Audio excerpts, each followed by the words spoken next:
Bom, vamos lá continuar o nosso cursinho História da Epistemologia. Segunda parte, primeiro foi sobre Platão, agora sobre Aristóteles. A epistemologia em Aristóteles. Aristóteles era também um biólogo, e assim ele dava muita importância às fontes empíricas do conhecimento, muito mais do que Platão. Enquanto para Platão nós aprendemos através do intelecto, da rememoração, do a priori, todo conhecimento deveria ser a priori, ou misturado com a priori, para Aristóteles, o conhecimento empírico é adquirido através dos sentidos, por indução, basicamente. Isso aproxima um pouco Aristóteles do empirismo, enquanto Platão é um full-blooded racionalista, Aristóteles é um pouco aproximado do empirismo, embora não seja propriamente. Para Aristóteles, existem os observáveis que podem ser percebidos em si mesmos. Daí porque se diz que Aristóteles era um realista direto. Você é capaz de observar as coisas tal como elas são em si mesmas, mas apenas sob certas condições, quando elas são objetos próprios dos sentidos. Por exemplo, as cores das coisas, os sons das coisas, os gostos das coisas, os odores das coisas, ainda qualidades como dureza, maciez, calor, frio, umidade, tudo que pode ser percebido aqui. Aqui nós dificilmente nos enganamos, a não ser que haja uma inadequação dos nossos sentidos, ou da iluminação, ou do contexto. Mas no contexto correto, com os sentidos corretos, tem que ser assim. Nós não nos enganamos. Não havia aqui o lugar para o cético. Existem também os sensíveis comuns, que mais tarde você vai ver em Locke, por exemplo, as qualidades primárias.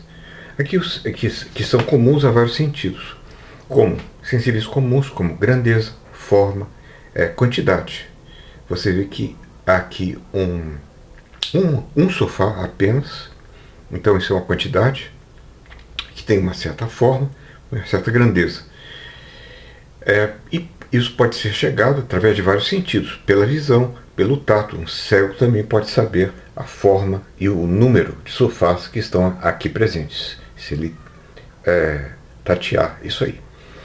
Para Aristóteles, os sentidos nos dizem da própria realidade e não de senso e data internos. Isso é o que Kenny lembra na sua História da Filosofia, o primeiro volume. Não são senso e datas internos ou sensa ou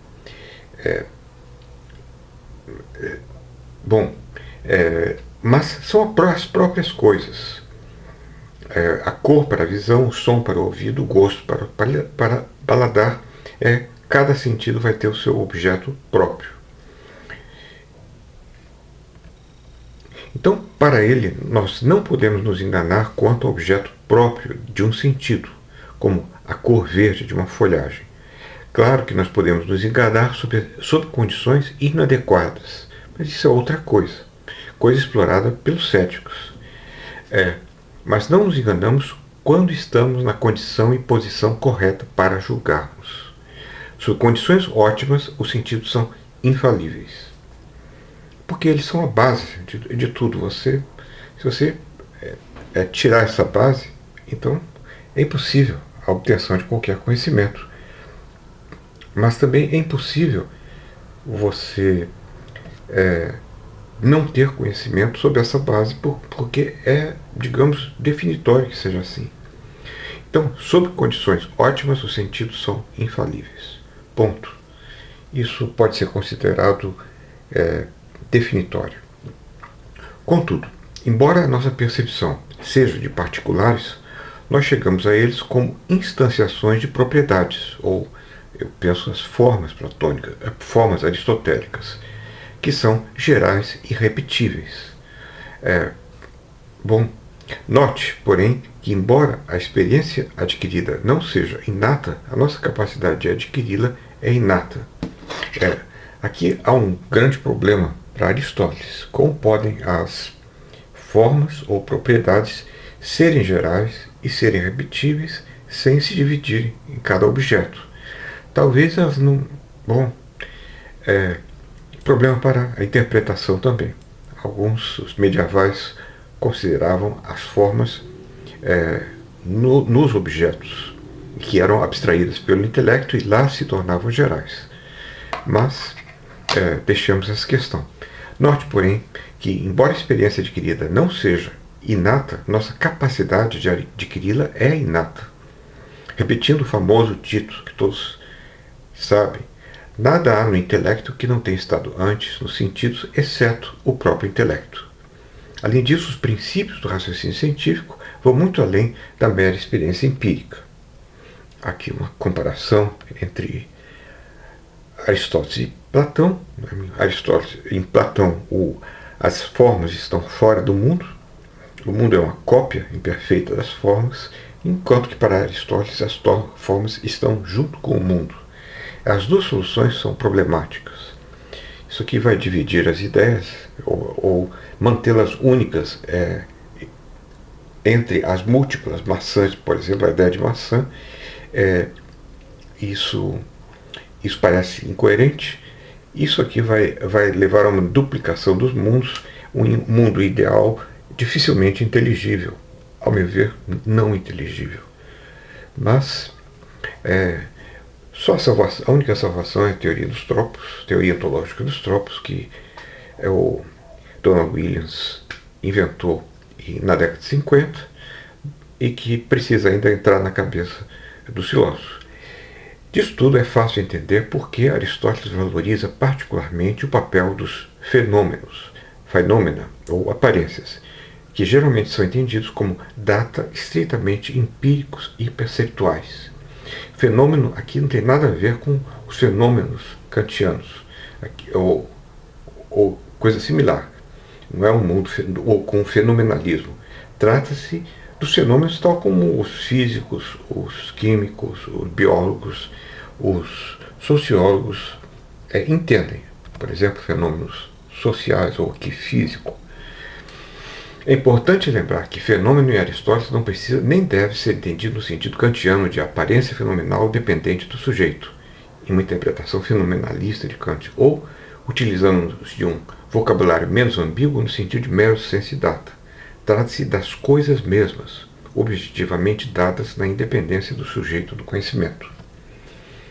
Aristóteles criticava o menosprezo dos platonistas pelos fenômenos, mas também era contra a hipervalorização dos fenômenos por Protágoras.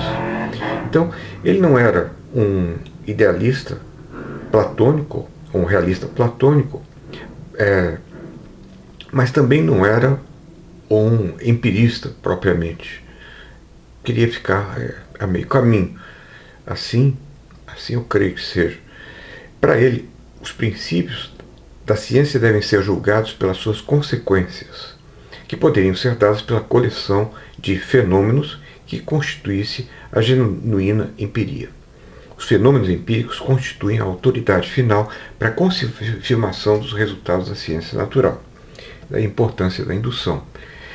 No entanto, para que você retire os princípios da observação fenomenal ou dos fenômenos, será necessário a intervenção do nous, do inteiro aparato intelectual, como diz Kenny, ou da parte cognitiva da mente, o epistemônico, o raciocínio demonstrativo será necessário para se chegar a isso. Nous significa intelecto, mente, pois só através disso nós somos conduzidos ao conhecimento dos verdadeiros princípios da ciência. Então ele distinguia também saber que, da percepção, tem um nome, uma palavra em grego, que eu não coloquei aí, e o saber porquê, da razão, que seria o saber das causas. E deve-se começar pelo saber que. Você começa percebendo as coisas. Sei que é azul. E por indução, você vai adquirir o conhecimento das causas, o saber do porquê. Aqui uma citação de Aristóteles que está no livrinho de Hetherington, que eu vou colocar no final. Da percepção e aqui uma tradução resumida minha, que vem da analítica posterior, de Aristóteles. Da percepção vem a memória, a retenção da informação perceptual. E da memória, diz Aristóteles, frequentemente repetida sobre a mesma coisa, vem, indutivamente, a experiência, ou que constitui um único item de experiência. Digamos, o fogo queima. E da permanência de tudo isso, chegamos ao universal, na alma, e da unidade de muitas formas, chegamos ao princípio da arte ou ciência.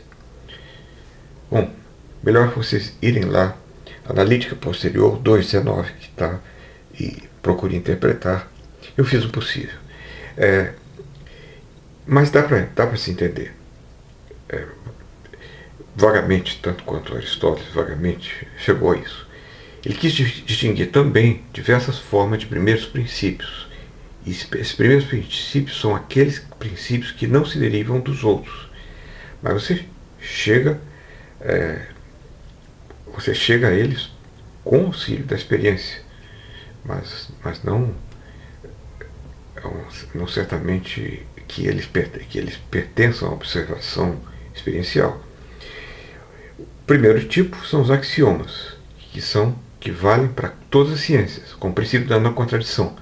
A proposição não pode ser verdadeira e falsa ao mesmo tempo, sob o mesmo aspecto. Uma coisa não pode ser e não ser.